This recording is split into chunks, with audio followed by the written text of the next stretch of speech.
मोड़ पर खड़ी है जहां एक गलत कदम वैश्विक टकराव को जन्म दे सकता है या फिर इतिहास का सबसे बड़ा कूटनीतिक समझौता बस कुछ ही कदम दूर है। तेहरान से वॉशिंगटन तक, इस्लामाबाद से तेल अवीव और प्योंगयांग तक हर जगह हलचल तेज है। बयानबाजी अपने चरम पर है और पर्दे के पीछे कुछ बड़ा खेल आकार ले रहा है। क्या ईरान सच में झुकने को तैयार है या ये महज रणनीतिक चाल है? क्या अमेरिका एक साथ परमाणु मोर्चों को संभाल पाएगा या उत्तर कोरिया इस मौके का फायदा उठाकर खेल खेल जाएगा? और इन सबके बीच जो सबसे बड़ा सवाल है, पाकिस्तान और तुर्की की बढ़ती भूमिका आखिर किस नए समीकरण की ओर इशारा कर रही है? सवाल कई हैं, जवाब अभी धुंधले हैं, लेकिन संकेत साफ है कि कुछ बड़ा होने वाला है। नमस्कार, मैं भावना सुखीजा और आप देख रहे हैं इंडिया डेली का खास शो विश्व युद्ध।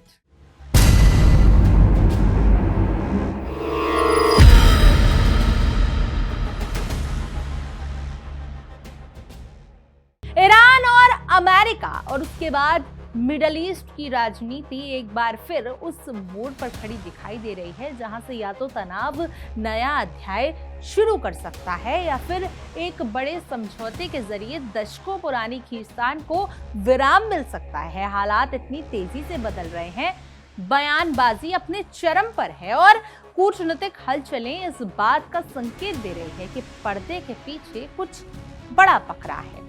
इसी बीच एक तरफ जहां पाकिस्तान के सेना प्रमुख आसिम मुनीर तेहरान पहुंचते हैं, वहीं दूसरी तरफ अमेरिका के राष्ट्रपति डोनाल्ड ट्रंप का बड़ा दावा पूरे घटनाक्रम को दिलचस्प बना देता है। व्हाइट हाउस में मीडिया से बातचीत के दौरान ट्रंप ने जिस आत्मविश्वास के साथ ईरान को लेकर बयान दिया, उसने वैश्विक राजनीति में हलचल मचा दी। उनका कहना है कि ईरान अब अपने समृद्ध यूरेनियम भंडार को सौंपने के लिए तैयार हो गया है। ये वही मुद्दा है जिस पर सालों से विवाद चलता आ रहा है और जिसने अमेरिका और ईरान संबंधों को लगातार टेंशन में डाला है।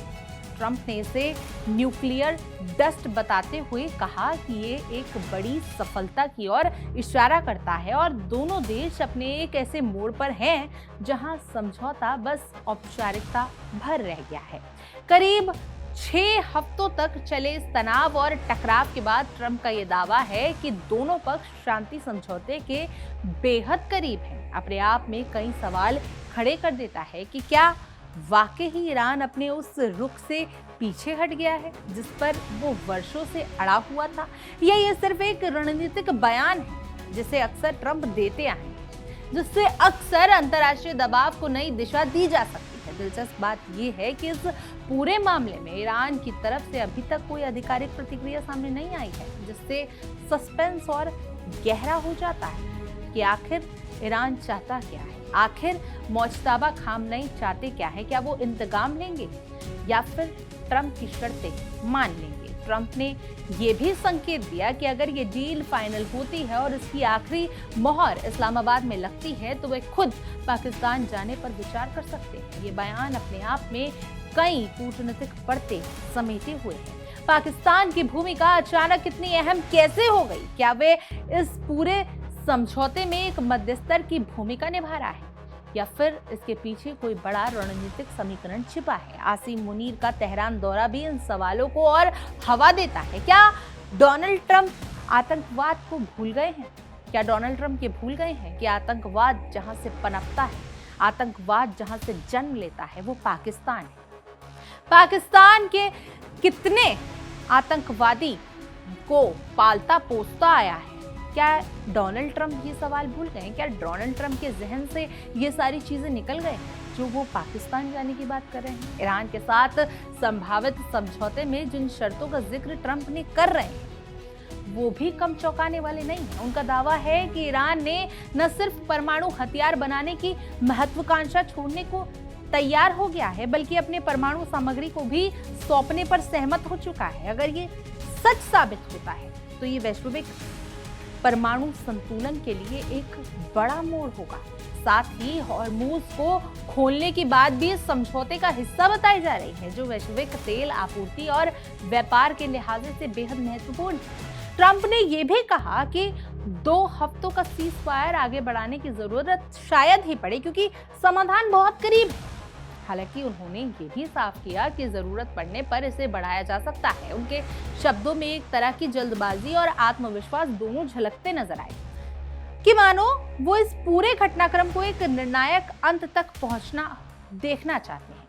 इसी बीच एक और घटनाक्रम सामने आया जब ट्रंप ने घोषणा की कि इजराइल और लेबनान के बीच भी 10 दिन के युद्ध विराम पर सहमति बन गई है। ये कदम क्षेत्रीय तनाव को कम करने की दिशा में अहम माना जा रहा है।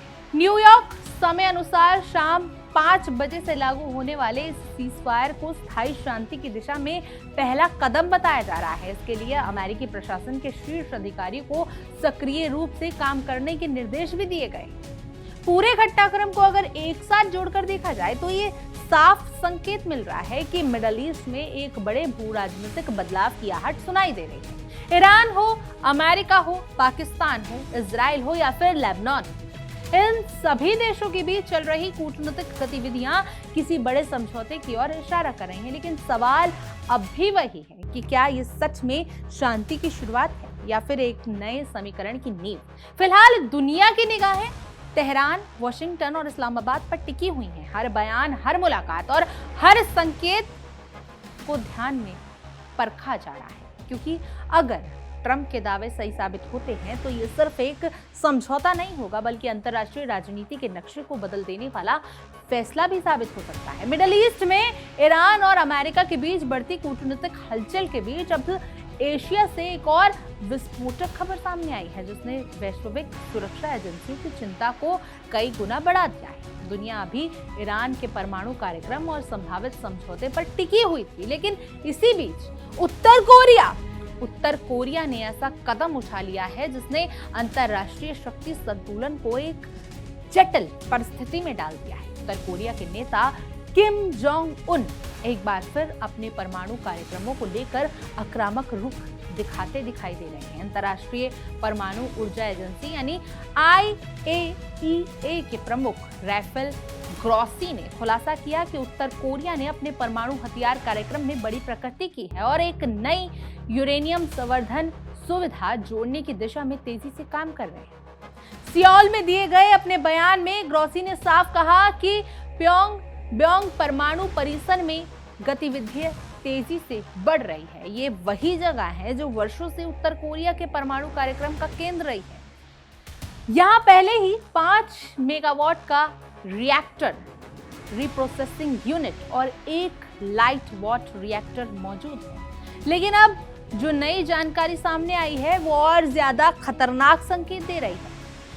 IAEA की निगरानी में ये पाया गया कि प्योंगयांग में एक नई इमारत का निर्माण हुआ जो यूरेनियम संवर्धन हॉल जैसी दिखाई देती है। विशेषज्ञ मानते हैं कि वो सिर्फ एक सामान्य विस्तार नहीं बल्कि उत्तर कोरिया की परमाणु क्षमता को कई गुना बढ़ाने की तैयारी है। इस नई सुविधा की तुलना कांगसन में मौजूद प्लांट से की जा रही है जो प्योंगयांग के पास स्थित एक गुप्त लेकिन बेहद परमाणु केंद्र अहम माना जाता है।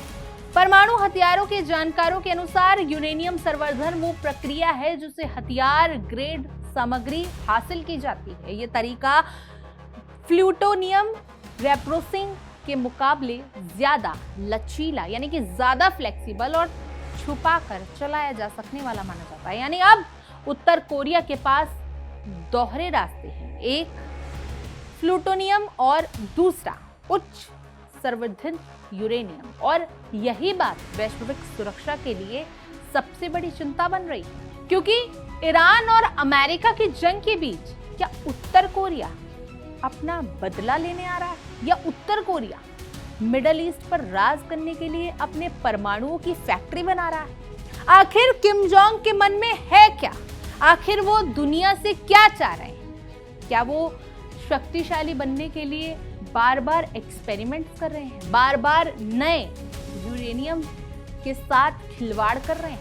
अब इस पूरे घटनाक्रम को अगर ईरान अमेरिका के मौजूदा समीकरण से जोड़कर देखा जाए तो तस्वीर और भी खतरनाक हो जाती है। एक तरफ ईरान पर दबाव बनाया जा रहा है कि वह अपने परमाणु कार्यक्रम को सीमित करे और संवर्धित यूरेनियम सौंप दे, वहीं दूसरी तरफ उत्तर कोरिया खुलेआम अपनी क्षमता बढ़ा रहा है। सवाल ये उठता है कि क्या वैश्विक शक्तियां एक साथ दो मोर्चों पर दबाव बना पाएंगी? अमेरिका के लिए यह स्थिति एक रणनीतिक चुनौती बनती जा रही है। अगर ईरान के साथ समझौता होता भी है तो उत्तर कोरिया का बढ़ता परमाणु कार्यक्रम उस संतुलन को बिगाड़ सकता है जिसे स्थापित करने की कोशिश की जा रही थी। यही वजह है कि विशेषज्ञों का मानना है कि वॉशिंगटन की नीतियों में अब एशिया और मध्य पूर्व को एक साथ जोड़कर देखा जाएगा। राजनीतिक गलियारों में अब ये चर्चा भी तेज हो गई है कि क्या किम जोंग ईरान के साथ हो रही बातचीत को एक मौके के तौर पर देख रहे हैं जहां दुनिया का ध्यान बटा हुआ है और वो अपनी ताकत छुपाकर बढ़ा सकते हैं। अगर ऐसा है तो ये सिर्फ एक क्षेत्रीय नहीं बल्कि वैश्विक रणनीति का हिस्सा हो सकती है। दुनिया के सामने अब सबसे बड़ा सवाल यही है कि ईरान को लेकर बन रही संभावित डील क्या उत्तर कोरिया के लिए एक गलत संदेश जाएगी या ये संकेत जाएगा कि दबाव और बातचीत के बीच भी परमाणु कार्यक्रम को आगे बढ़ाया जा सकता है, या फिर अमेरिका और उसके सहयोगी देश दोनों मोर्चों पर सख्ती दिखाने की रणनीति अपनाएंगे। फिलहाल हालात ऐसे हैं कि एक तरफ शांति की बातचीत चल रही है तो दूसरी तरफ परमाणु हथियारों की दौड़ तेज होती दिख रही है। ईरान, अमेरिका और अब उत्तर कोरिया, इन तीनों के बीच बनता ये त्रिकोण आने वाले समय में वैश्विक रणनीति की दिशा तय कर सकता है। इस बड़े भू राजनीतिक परिदृश्य के बीच अब एक और महत्वपूर्ण एंगल उभरकर सामने आ रहा है जो तुर्की की भूमिका को लेकर है। आपको बता दें कि एक तरफ ईरान, अमेरिका, दूसरी ओर उत्तर कोरिया। अब तीसरी बात सुनिए जो कि मिडल ईस्ट को और टेंशन में डाल रही है, वो है इजराइल और तुर्की। हाल ही के विशेषज्ञों और क्षेत्रीय रिपोर्टर्स की ये चर्चा तेज कर रहे हैं कि मिडल ईस्ट के मौजूदा हलचलों के बीच तुर्की खुद को एक उभरती हुई केंद्रीय शक्ति के रूप में स्थापित करने की कोशिश कर रहा है। ईरान पर दबाव, अमेरिका की कूटनीतिक सक्रियता और इजराइल की सुरक्षा चिंताओं के बीच अंकारा अपनी रणनीतिक स्थिति को लगातार मजबूत कर रहा है। विशेषज्ञ मानते हैं कि तुर्की की विदेश नीति हाल ही के वर्षों में ज्यादा आक्रामक और बहुस्तरीय हुई है, जिसमें वह एक तरफ पश्चिमी देशों के साथ संतुलन बनाए रखने की कोशिश कर रहे हैं तो दूसरी तरफ मुस्लिम देशों के साथ यानी कि मुस्लिम देशों के साथ नेतृत्व की भूमिका की तलाश कर रहे हैं। इसी संदर्भ में पाकिस्तान और कुछ खाड़ी देशों के साथ उसके बढ़ते संपर्कों को एक उभरते हुए स्ट्रेटेजिक ब्लॉक के संकेत के रूप में देखा जा रहा है। इजराइल और तुर्की के बीच बढ़ते तनाव को भी इसी व्यापक तस्वीर से जोड़कर देखा जा रहा है, जहां दोनों देश न केवल क्षेत्रीय मुद्दों पर बल्कि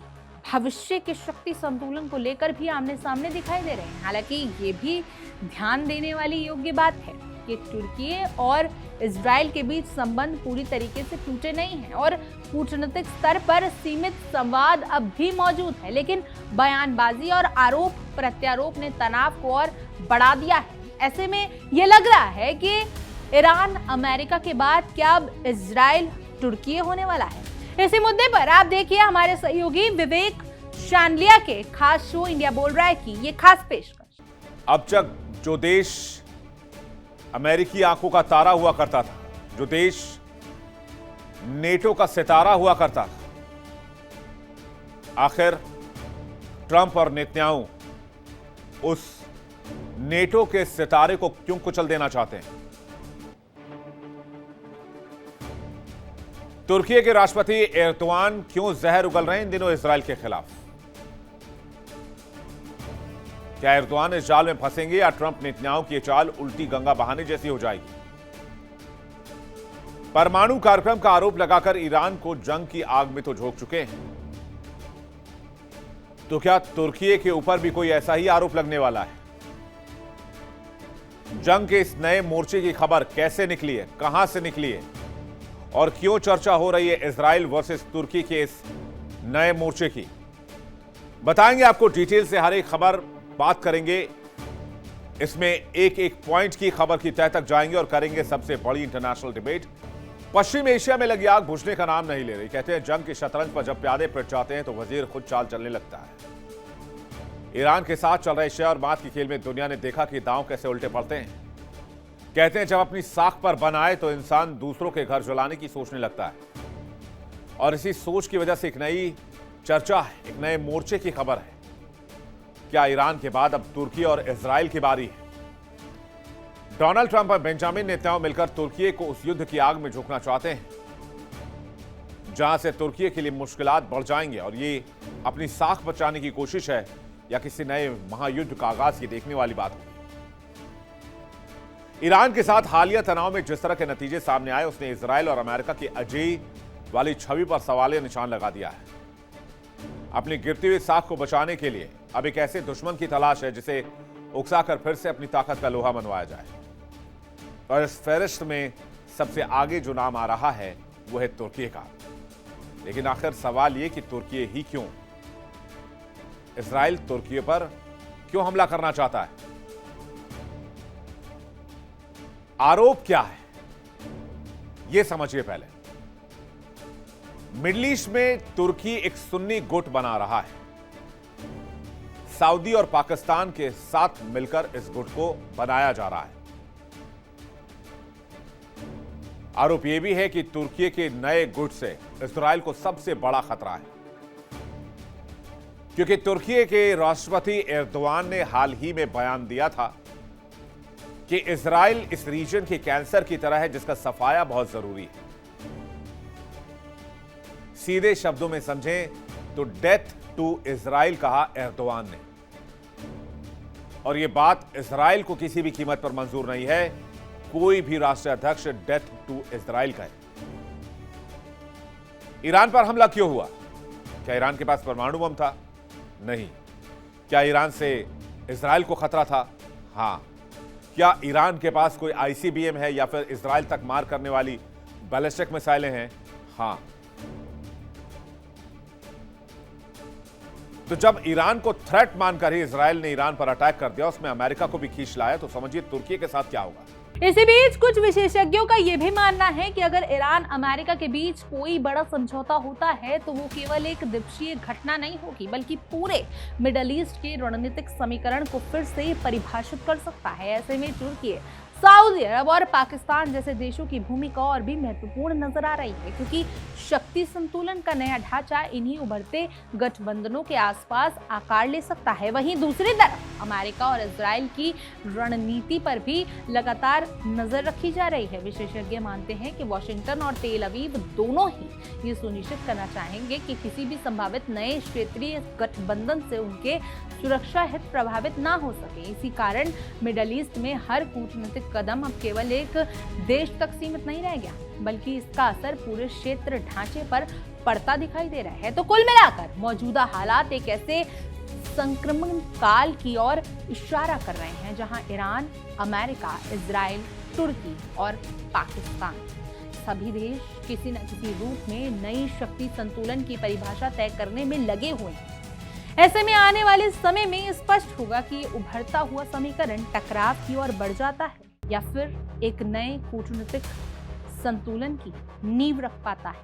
क्या इजराइल और तुर्की के बीच नया वॉर छिड़ने वाला है? क्या ईरान अमेरिका के बीच सीजफायर परमानेंट होने वाला है? और इन दोनों वॉर्स के बीच क्या उत्तर कोरिया कुछ बड़ा करने वाला है? सवाल कई हैं, लेकिन जवाब आपके मन में क्या चल रहे हैं वो हमें कमेंट करें और जरूर बताएं। और तमाम देश और दुनिया की खबरों के लिए आप देखते रहिए इंडिया डेली और हमारा खास शो विश्व युद्ध।